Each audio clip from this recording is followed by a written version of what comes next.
Hey, I've seen this before. Oh! Hey, Vladdy, those are mine. Ah, that's better. Now on NBA Inside Stuff. With a trailing Johnson, alley-oop. Oh! Larry Johnson's pumped up, and he has a message for the rest of the league. Sean, come get some of this, DC. We'll take a special look at the legacy of NBA greatness. And Kurt Rambis is back in L.A., and he couldn't be happier. That makes the whole show as far as I'm concerned. Check this out. They got a score here. Alley-oop to Hill. Oh, boy! I didn't know that bowling was so easy, man. Damn. Oh, Elijah. Rewind. Get him off the block. Play some defense. Push him. It's in the hole. I'm looking buff on the inside stuff. NBA Inside Stuff. You gotta love it. I love this game. It is showtime.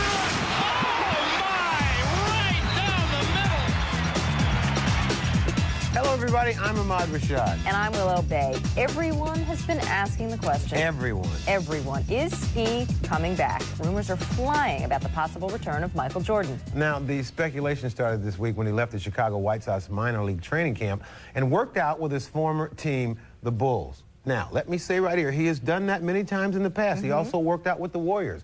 But while nothing's official yet, there are growing signs that after a year and a half away from basketball, Air Jordan is once again ready to take off. When Michael Jordan retired in October 1993, he said he just wanted to sit and watch the grass grow. But it wasn't long before he was playing on the outfield grass as he pursued a baseball career in the Chicago White Sox organization. This week, Jordan cleaned out his baseball locker in Florida and began practicing at the Bulls training facility, fueling the speculation that he was on the verge of a comeback. It's a reality, but it's still not a reality. So we're just not pinning any hopes, or we're not trying to, throw up a balloon or a kite that's not ready to fly. Maybe he's just getting the urge to play again. I mean, I think he's going to let us know soon. As of today, the economy has produced 6.1 million jobs since I became president. And if Michael Jordan goes back to the Bulls, it'll be 6,100,001 new jobs. It was obvious Jordan hadn't lost his basketball skills when he played in a charity game last fall and scored 52 points. At the time, I asked him about a possible return to the NBA. So for all the basketball fans, the door is not shut yet, but it's on the way. It's not shut. You never can shut the door on anything because anything can happen in this world. So it is a tiny, tiny, tiny, tiny, tiny, tiny, tiny, tiny crack. Just real tiny.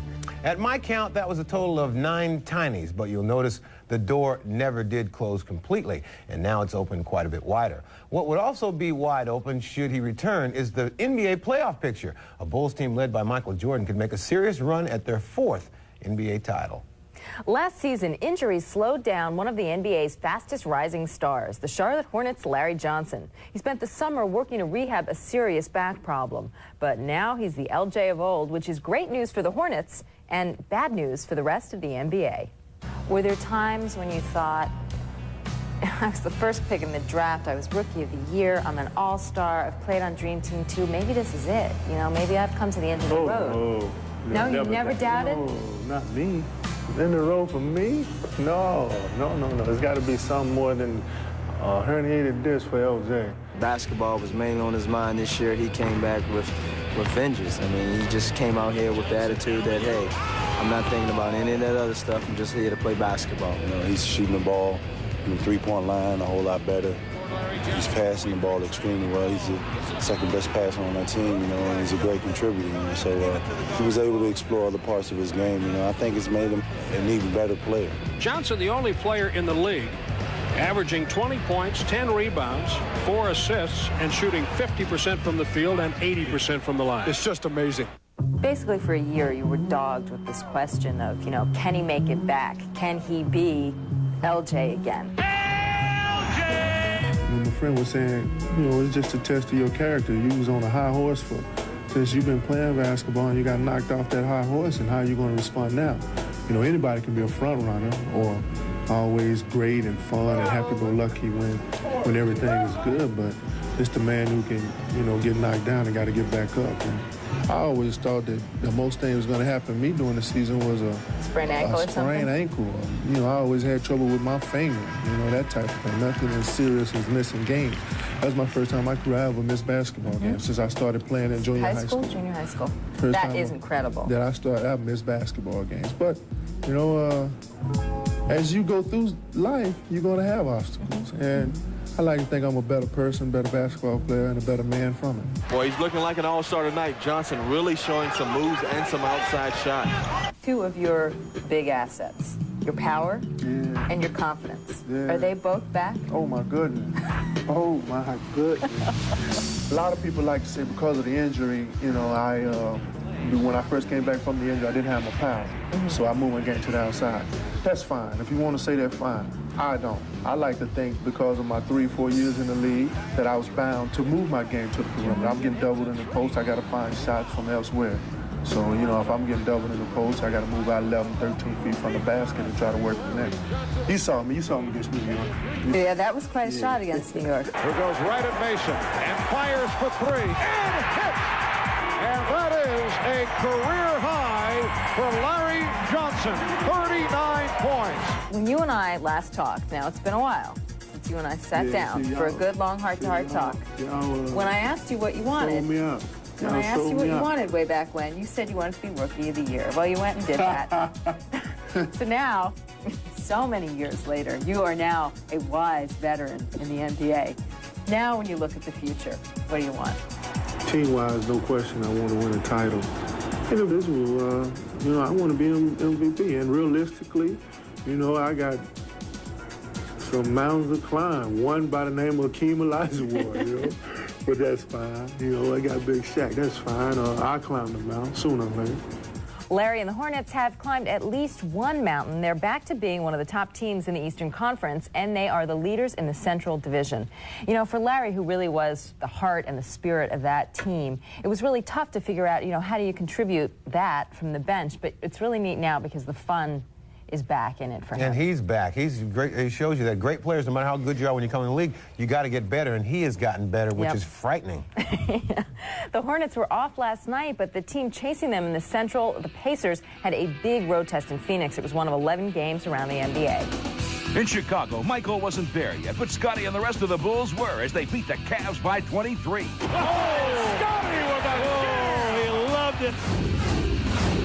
Anthony Hardaway was doing it all as usual for the Magic, and Orlando burned the Blazers and became the first team to clinch a playoff berth. And that is the one that brings them out of their seats. In the battle for the last playoff spot in the East, the Nets take a half-game lead over the Celtics with a 30-point win. Kenny Anderson has it 3-on-2. Takes the lane. Great look away to Mo. You gotta love it. The Spurs win their 10th game out of the last 11, led by the Admirals' 33 points, and another strong game from Avery Johnson. Out to Avery, one-on-one against Barrows. The spinning move in the lane, and it goes. The Pacers move within one game of the Hornets in the Central Division with this win in Phoenix. Interference, Derek left-handed slam. And here are the rest of the scores from Friday night, including Atlanta's 27-point victory over the Knicks, and Utah's win over Sacramento, extending the Jazz winning streak to 7 games. I want the inside stuff. Coming up in Jam Session, the top slams of the week get a musical assist from Tony Bennett. Look at the big guy run the floor. Behind the back. Oh, yes. Then we'll take a look at how the NBA's all-time greats have influenced the up-and-coming stars of today. I would love to be an ambassador to the game and sort of follow in their footsteps. Now that's the inside stuff. NBA Inside. Faster than a speeding bullet. More powerful than a locomotive. Able to leap tall buildings at a single bound. Look, up in the sky. It's a bird. It's a plane. It's Clark Kent in the ball game. Yep, you guessed it. Kurt Rambis is back. And for another tour of duty with the Lakers, but recently Kurt took another kind of tour when he and his teammate, Vlade Divac, hooked up with our correspondent, Trudy Smith, and showed her around L.A. Well, Trudy's from Australia, so there's a lot she wanted to see in Los Angeles. But instead of going to the usual tourist spots, Kurt and Vlade took her to one of the strangest places in town, Melrose Avenue. Hi, everybody, this is Trudy coming to you today from LA. Now, boy, this is one big city. I have one little problem. I really don't know how I'm going to get around. I have no... excuse me? Who are you? Hi there. This is probably the weirder part of Los Angeles. Hanging out on Melrose. This is the place where my wife goes to. Hey, that's exactly what I meant. One of the weirder places of Los Angeles. Hey, guys, come in here. Come in here. They got some cool stuff in here. When you're done with them at night, you can put your goldfish in it, you know? Trudy, we find something for you. Come in. Oh, yeah, it's nice. Kurt, the hair's blue. Yeah, but it matches the little furry thing on her waist. Kurt was a Laker during the Showtime era, and now that he's back, he and Vlade are helping to make them contenders again. Feels great. The fans cheering for you. You couldn't ask for a better response in a home crowd like that. It gives you goosebumps just thinking about playing in front of a crowd. There is Rambis, who still has some points left. I can't imagine anybody that's ever played the game of basketball not wanting to be out there on the floor. I don't care how old you get. You help me to become a better player. And when he's next to me, I feel better. And every time when I make a mistake, he comes to me and tell me, you know, what I have to do to get better. Thanks a lot. Ah, L.A. This is my town. Hey, Kurt, I'm over here. Kurt! He can't see me. He's perfect. The fans would love him. Let's have a look. Wow. Now that's cool. Put a piece of tape right there. Yeah. I love LA.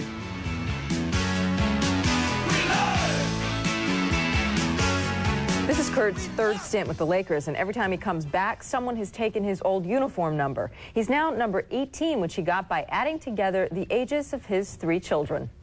If I added together the ages of my 3 children, I'd be 77 years old.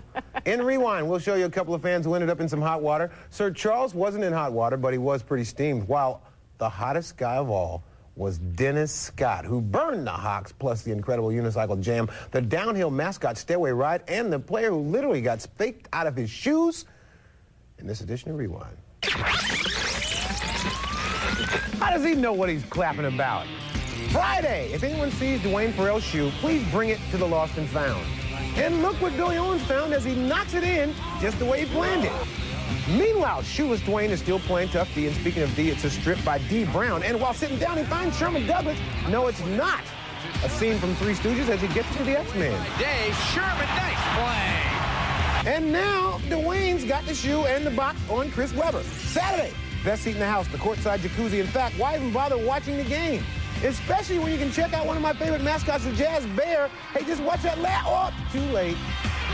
But he still comes up dancing just like my man John Lucas. John, get down, baby. Look at the dance by John Lucas. Shot of the year. Well, okay, I guess I always say that. A Wisconsin high school, the inbound pass goes right in the hoop. Sunday, Charles didn't mind KJ getting his rebound, but he did want to set the record straight. Take it away, Charles. They keep showing the stats that San Antonio got the best record since December the 10th. You tell them the season started in November, and we got the best record. Who do I look like, a messenger? A penny saved is a penny earned. But the guy who saved the game was Dennis Scott. Crossover, leads in for 3. Good! With 1 time left! Monday, you do whatever you can to give the team a lift. She rolls to the hoop and throws it down, but whatever you do, just don't leave her hanging. That's a technical. Tuesday, Nuggets announcer Scott Hastings has spent too many long nights on the road this season. With this 3, Dominique Wilkins became just the 9th player in NBA history to reach the 25,000-point mark. Walt Williams shows why he's the wizard doing his curly kneel routine. Comes up with it, gets it to Brian Grant, who finishes in style. Covered up. Wednesday, slick Nick Van Exel cuts between 2 guys and nails it at the buzzer. Thursday, just a half a second left, but it's plenty of time for the Spurs to somehow find Sean Elliott alone underneath for the win, and their mascot is ready for his post-game meal. The Cavs not only lost that game, they have lost some key players to injuries this year. Mark Price, Brad Daugherty, and Gerald Wilkins, just to name a few. They needed some help from somewhere, so they went out and signed veteran Fred Roberts to a 10-day contract. Fred said he'll have no problem adjusting to the Cavs' deliberate, slow-paced offense. Actually, he said that at age 34, slow is about the only pace he can still play. We'll be back with more stuff right after this. Rewind is brought to you by Sprite. Image is nothing. Thirst is everything. Obey your thirst. Sprite. Perfect player. I guess the rise of Michael Jordan, the physical skills of Shaq. Here is Shaq, baby. A jump shot like Bird, and a handle like Magic. You got the best player ever, I guess. Tomorrow, there's a great matchup here on NBC. It's Shaq against the Admiral as the Magic host the Spurs. But stay tuned right after the game for an NBA special called Champions and Challengers. And guess who it's hosted by? I will be hosting that show. It's a look at how some of the league's tradition has been passed on to the stars of today, from the Big O to Penny to Wilt to Shaq. There are common bonds between each generation of the NBA. No doubt in my mind that Shaquille will be in that class of Wilt and Kareem in time.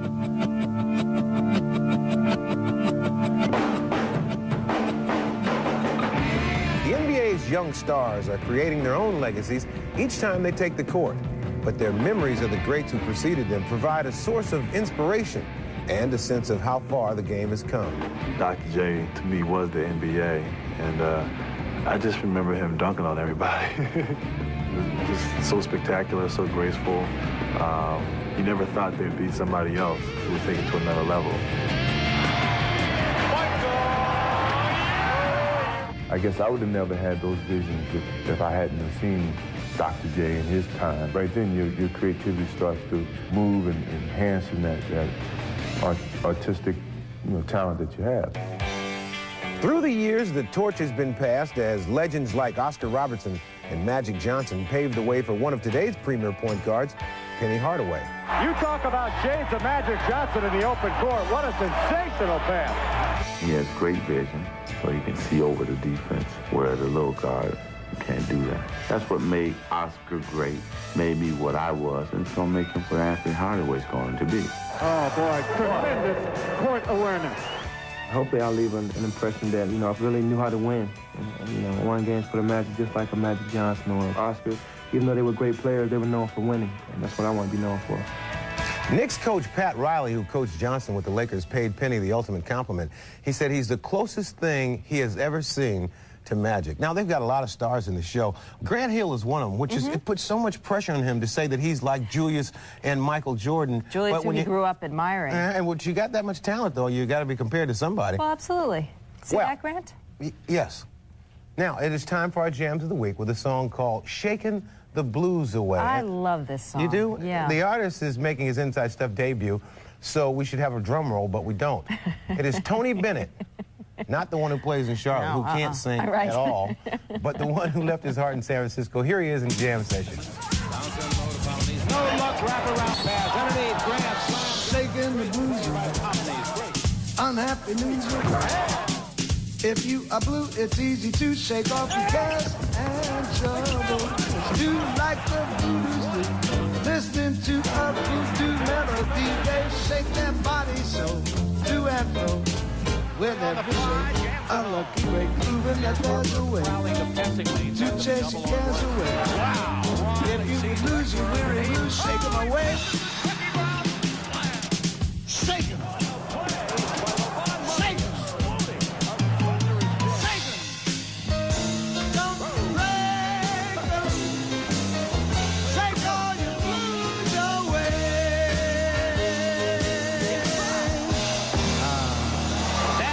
Was a finish. In Shaq's 3 years, he's beaten every team except the Spurs. Last week, they came close. Now he faces Mr. Robinson again. Sunday, noon Eastern, 9 Pacific.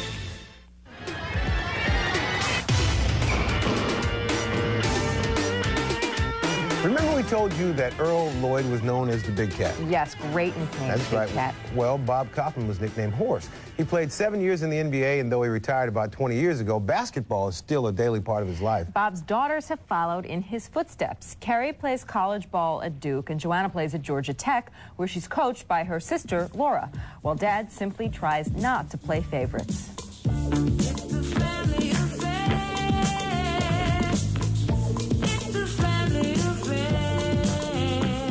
The Kaufman sisters perfected their games by competing against each other, not to mention a few tips from Dad. I have to say they're extremely close as sisters. They're their own best friends as well as sisters, but they really want to win. There's another player out there. They're going to block them out just as hard. There's no solace given just because you're a blood relative. Get your man behind your back. When we get into a head-to-head situation, all of us, whether it's Carrie and I or Joanna and Carrie, are bound and determined that we're going to stop each other. When Duke plays Georgia Tech, it's a family feud, pitting two Kaufmans against one. It just gets really exciting when I get to play against, Georgia Tech, because I can always look forward to playing someone in the Kaufman family, and now I get to play against two of them. As the coach for Tech, Laura tries not to give any special treatment to Joanna. She knows what she's talking about. I think she's done a really good job of, being the coach and not the sister. So I sat down and talked with her myself, and I said, look, we've got certain aspects of a relationship we have to respect now. It's a coach-player on the court. It's sister-sister off the court, and we have to work together on this. Behind you, Carrie! As for Bob, he has mixed emotions anytime his daughters square off. When they play each other, it makes me a physical wreck or emotional wreck to a large degree. I want each team to win. That's totally impossible.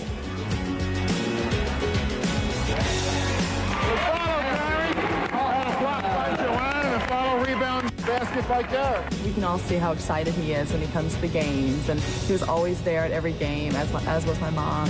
I'm proud of basketball and I'm proud of academics, but I'm most proud of their work commitment and their good attitudes with each other. And of course, Bob's wife, Judy, well, she also played basketball, and I guess her high school record was 32-0. And their youngest daughter, Kate, is, of course, also playing basketball. She's only 11, but they think she's going to be very tall because she has a size 11 shoe. I remember Bob Kaufman. I was a big fan of his. When he played in Seattle, I was growing up in Tacoma. And strong jeans. Yes, that's right. Big jeans, too. He's right, exactly. 15 and or something. Daughters are right up there. That's our show for today. Next week on Inside Stuff, I'll tell you about the new look in Washington as Juwan Howard brings his own unique style to the Bullets. Alley-oop, Howard stuffs it down. The table's going to change. We're going to be kicking butt soon. And people are going to be saying Washington Bullets. So the Big Cat and I will see you right here on NBA Inside Stuff next week. So long, everybody. You like the nickname so much. Great nickname. It works, too. Hotel accommodations furnished to NBA Inside Stuff by ITT Sheraton. ITT Sheraton. Our world revolves around you. NBC.